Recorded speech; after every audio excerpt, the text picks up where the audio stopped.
Zakazni oldim. Hozir reyting haqida qisqacha tushuntiraman. Reyting 497 maniki hozir данное время. Reyting faqat zavershit qilingan zakazlar uchun tushadi. Отказ qilgan bo'lsalaringiz, bormagan bo'lsalaringiz reyting tushmaydi. 100 ta отказ qilasizlarmi, 8 ta отказ qilasizlar, faqat aktivность tushadi. Ko'pchilik reytingim tushdi, ko'p отказ qildim deydi. U narsa noto'g'ri. Faqat zavershit qilingan zakaz uchun tushadi reyting, eslaringizdan chiqmasin. O'sha uchun agar biron bir muammo bo'lsa, konflikt bo'lsa klient bilan yoki tushunmovchilik bo'lsa, biron bir shartni qo'yib klientni olib ketish kerak emas.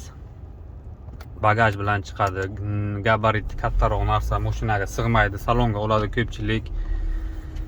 Doplatit qilaman, ustiga pul qo'shaman deydi. U ustiga pul qo'shishi mumkin, lekin reytingni baribir tushiradi. Chunki sizlar unga условия qo'yasizlar, narx to'lasan ketaman deysizlar.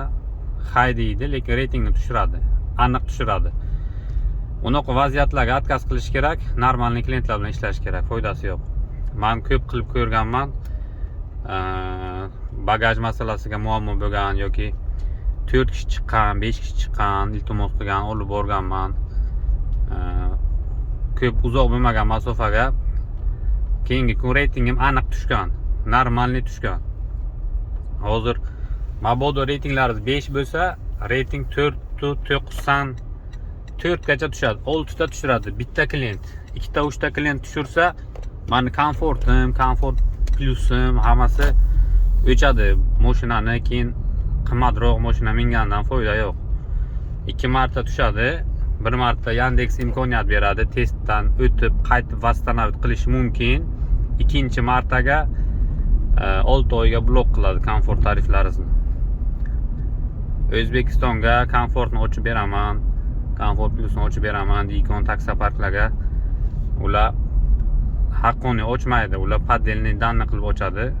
Bu pajizimni blok qilib tashlashi ham mumkin Yandex. O'sha uchun ishonish kerak emas. Yaxshi ishlash kerak, tamom. Ishlashni bilish kerak. Qaysi klientni olish kerak. Konfliktni klientlarni olmaslik kerak. Mening maslahatim shu. Ko'p marotaba sinab ko'rganman, foydasi yo'q. Kimdir faqat startga, O'zbekistonga yoki faqat ekonomga ishlasa, ularga bo'laveradi. Chunki start ekonom reyting 470 nachigacha tushgan bo'lsa ham ishlayveradi.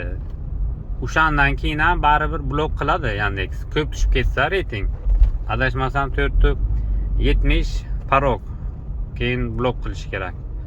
Vaqt beradi, ogohlantirish beradi. O'shanga ham takrorlanaversa narusheniylar start tarifini ham blok qilib qo'yadi vaqtincha, keyin pajizni 6 oy, 3 oy har xil. O'sha uchun ehtiyot bo'lasizlar reytingga. Mana shu narsa.